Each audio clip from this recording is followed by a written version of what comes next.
I'd like to contrast ideas that we can get from the first reading today and from the gospel reading.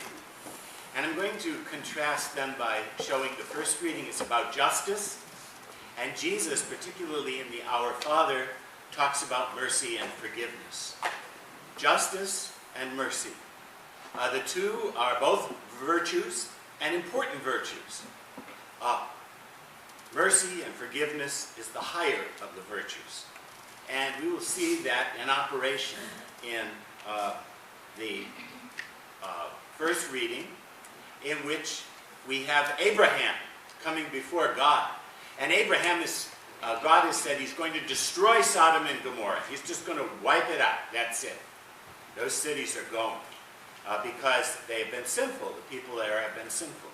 So Abraham begins to dicker a bit with God, and he says, well, you know, if I'm going to be running around telling everyone you're just, it's not going to sound very just if you wipe out the good people who are there, because not everyone who's there is evil and sinful. There must be some good people there. Say there are 50, and then he starts to go down till he gets to 10, you know. And God says, well, all right, I'll spare it for whatever. You know, I'll spare it for the 50. I'll spare it for the 40. I'll spare it for the 20. I'll spare it for the 10. We know that he ultimately destroyed Sodom and Gomorrah, so he couldn't even find 10 good people there. It turns out that what he did was the few people who were sinless, he said, get out of town, because there's going to be some really bad stuff happening. So that was the way in which he exercised justice. But it's about justice.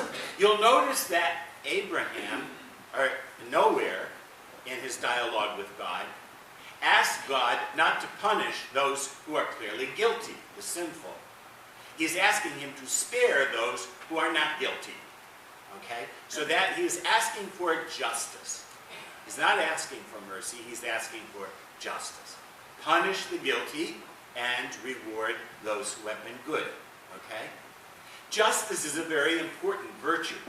It's at the center of our life here, particularly in America, where we value justice. And we are continually striving to incorporate justice more and more in the way in which we operate. Justice means that we treat everyone as an individual with equal respect, and we judge them according to their deeds, not according to their racial background or according to their country of origin or their language or a whole lot of physical properties. We don't judge people different because some judge more favorably people who are good-looking over people who are not as physically endowed. We try to treat everyone with a certain impartiality.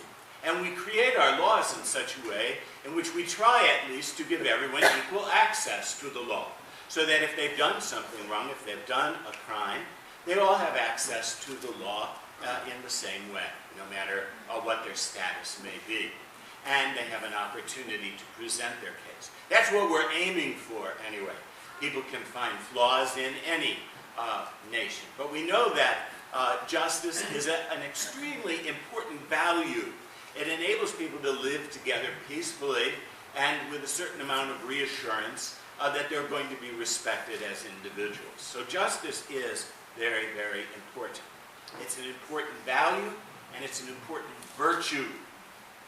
Jesus, however, comes in and incorporated in the prayer that he teaches his apostles is something that's at the center of his teaching and his ministry.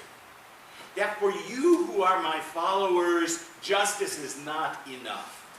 What I'm calling for is a higher virtue that you're going to have to work at. But I have come here to show what? To show forgiveness and to show mercy. And that's a real struggle. If you think it's hard to embody justice in the way in which you act and you live, then it is twice as difficult to embody mercy and forgiveness. We have to grow in that, and we have to learn from Jesus how to do that. See, the difference between when Jesus came and the situation that Abraham found himself in is that when Jesus came, we were all sinners. with the exception of our Blessed Mother. But we were all sinners. Okay? So we were all guilty. Now, if God was going to punish the guilty and say, well, I'm sorry, I'm going to have to wipe you all out. Or we're going to have to send you all to punishment. But even when we were sinners, as St. Paul says, Christ came as the embodiment of divine mercy and forgiveness. Christ came to say, even though you are sinners, I am giving you a way in which God can show his love for you and actually recreate you through his grace. This is a moment of grace for all of you who are already guilty.